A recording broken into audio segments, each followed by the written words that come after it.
ইলিয়াস আলীকে জানেন একজন সাহসী নেতা। ইলিয়াস আলী একজন দলের ভালো নেতা, ভালো সংগঠক।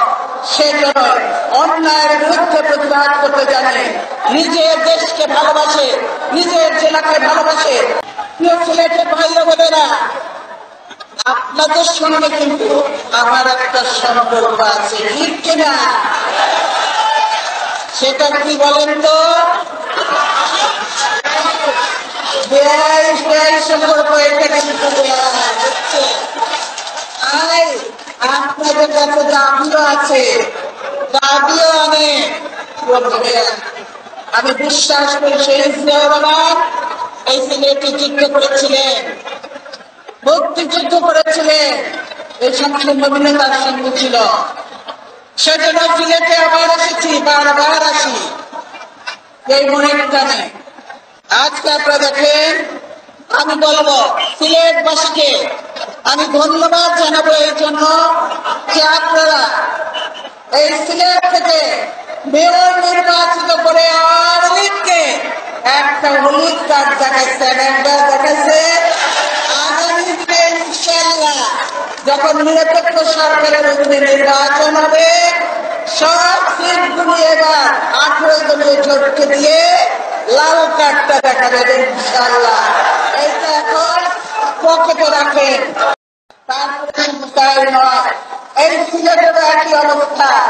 যদি ওখানে টিপাই মুখ বার হয়, সিলেটের কি অবস্থা হবে আপনারা জানেন তো। সেটা টিপাই মুখ বার আপনারা চান? টিপাই মুখ বার চান না।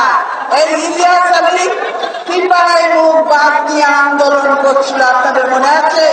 তার জন্য ইলিয়াস আলীকে আজকে গুম হতে হয়েছে।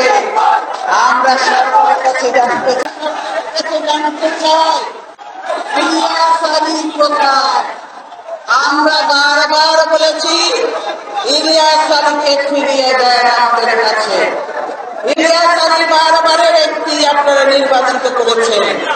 ইলিয়াস আলী আমাদের সাংগঠনিক সম্পাদক, সেই ছাত্র জীবন থেকে বিএনপি করে আসছে।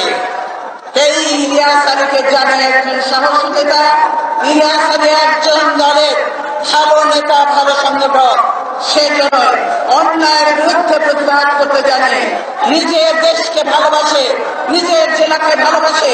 নিজের জেলার ক্ষতি হবে বাদ করলে, এখানে পরিবেশ বিপর্যয় হবে। এই সিলেটের নদী শুকিয়ে যাবে সব, এবং বন্যা হলে যে বাদ কোন রকম ভাবে সিলেট শহর ভেসে যাবে। সেজন্য ইলিয়াস আলী প্রতিবাদ করেছিল, তার জন্য তাকে গুম হয়েছে। তাই প্রিয় ভাই বোনেরা, আমি বলবো যে আমাদেরকে এখন জাগার সময় এসেছে, আমাদেরকে প্রতিবাদ করার সময় এসেছে।